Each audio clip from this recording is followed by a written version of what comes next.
Paano mag-open ng bank savings account sa Cebuana Loyalier? Madali lang ka Cebuana. Kung ikaw ay wala pang 24K loyalty card at micro savings account. Magdala lamang po ng isang valid ID.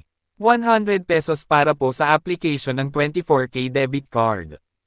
50 pesos initial deposit.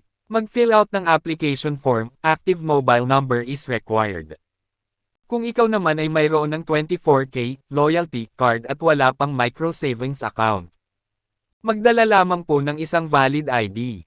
75 pesos para po sa pag-upgrade ng iyong 24K loyalty card into 24K debit card.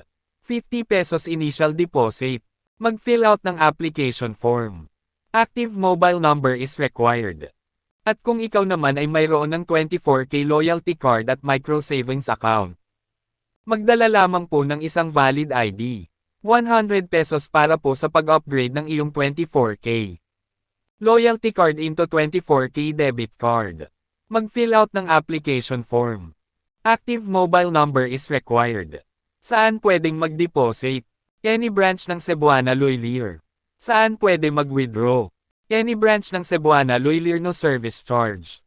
Any ATM under BancNet and UnionPay with service charge. Hanggang magkano ang pwede i-save or i-deposit sa isang card?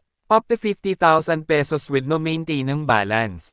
Kung nais mo naman po ng mas mataas sa 50,000 pesos, limitless, ang iyong may deposit, upgrade, no extra fee lamang po sa branch ang iyong 24K debit card.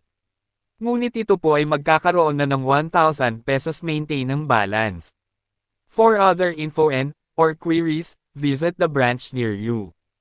Thank you.